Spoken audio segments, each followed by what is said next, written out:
General aptitude problems பார்க்கலாம். First question.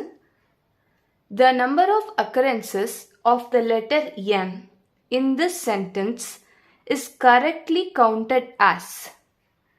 இதான் நம்மளுக்கு கொடுத்திருக்க question. So நம்மளோட N எத்தனை தடவை ரிப்பீட் ஆயிருக்குன்றதை கவுண்ட் பண்ணி ப்ரொசீட் பண்ணணும். இதுதான் நம்மளுக்கு கொடுத்துருக்காங்க. இப்போது இதில் N கவுண்ட் பண்ண ஆரம்பிக்கலாம்.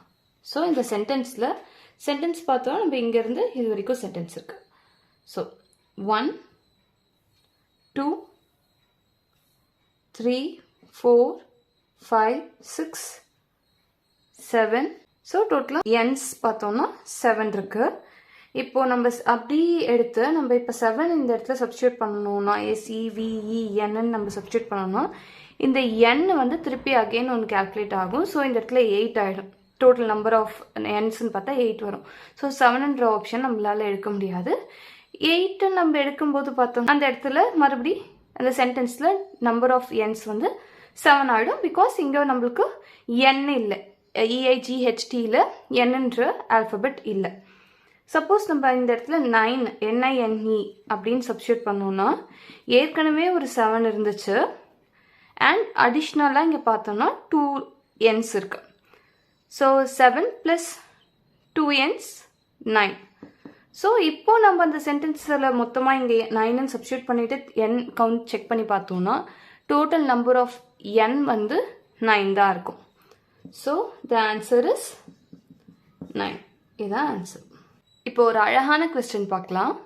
இதை என்ன பேஸ் பண்ணதுன்னா லீஸ்ட் ஸ்கொயர் மெத்தடை பேஸ் பண்ண ஒரு problem.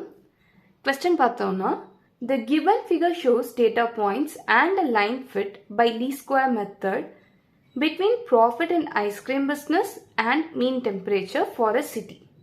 Which one of the following inferences can definitely be drawn? The correlation coefficient R is also given in the figure.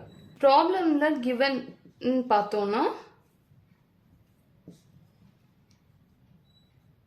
profit கொடுத்திருக்காங்க, டெம்பரேச்சர் கொடுத்துருக்காங்க. இது ஒரு வேரியபிள், இது ஒரு வேரியபிள். ப்ராஃபிட்னும் போது இது ஒய்ன்னு ஆயிடும். டெம்பரேச்சர் பேஸ் பண்ணி தான் ப்ராஃபிட் இருக்கும்ன்ற அசம்ஷனில் temperatures independent variable. So this will be x. இதை தாண்டி நம்மளுக்கு லைன் ஃபிட்டும் கொடுத்துருக்காங்க. கிராஃப்குள்ளே பார்த்தோம்னா 2 இன்ஃபர்மேஷன் இருக்கு. ஒன்று பார்த்தோம்னா profit is equal to 4T. இந்த டீன்றது டெம்பரேச்சர் -86ன்னு ஒரு ஈக்குவேஷன் கொடுத்துருக்காங்க. இன்னொன்று வந்து R is equal to 0.83. இது வந்து correlation coefficient. இந்த இன்ஃபர்மேஷன் நம்மளுக்கு கொஸ்டின்ல அவைலபிளா இருக்கிற இன்ஃபர்மேஷன் தான். இதுல இருந்து நம்மளுக்கு கொடுத்துருக்க ஆப்ஷன்ஸ்ல இருக்கிற இன்ஃபரன்சஸ்ல எது கரெக்டா டெஃபினட்டா இதுல இருந்து இன்ஃபர் பண்ண முடியும்ன்ற மாதிரியான கொஸ்டின் தான் இதுல கேட்டிருக்கிறது.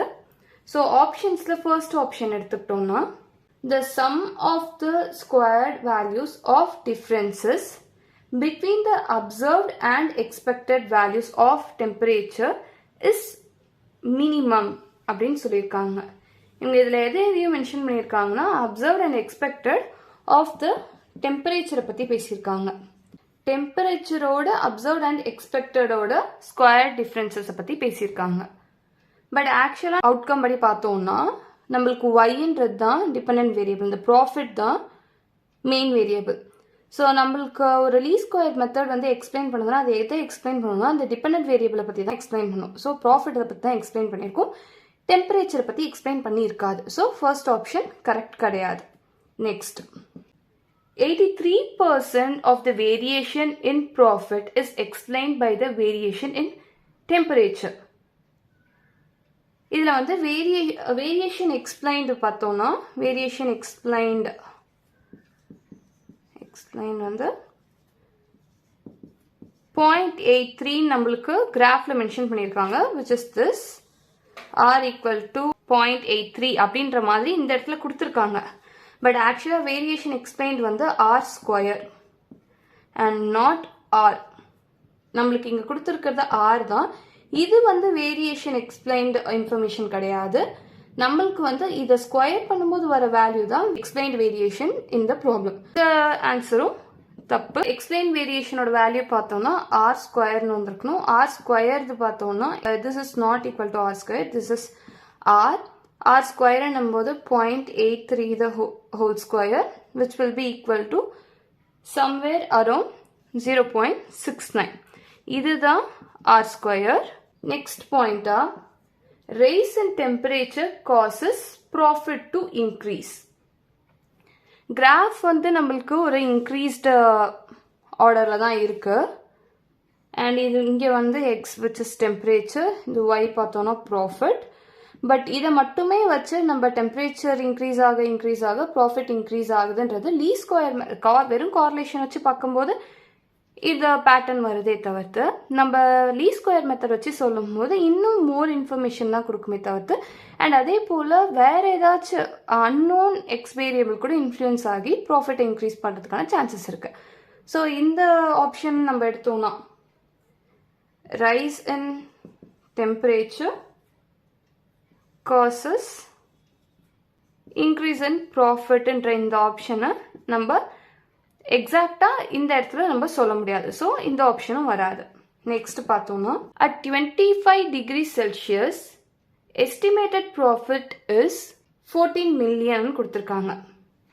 இது ஒரு மைன்யூட் கால்குலேஷன் தான். இது இந்த இடத்துல நம்மளுக்கு ஈக்குவேஷன் கொடுத்துருக்காங்க. இது ரெக்ரெஷன் ஈக்குவேஷன். அப்போது இந்த profit is equal to 4 into இந்த டெம்பரேச்சர் நம்மளுக்கு கொடுத்துருக்க ஆப்ஷனில் என்ன கொடுத்துருக்காங்கன்னு பார்த்தோம்னா 25 degrees Celsius. So 25 minus 86. இதை சால்வ் பண்ணோன்னா -86 14.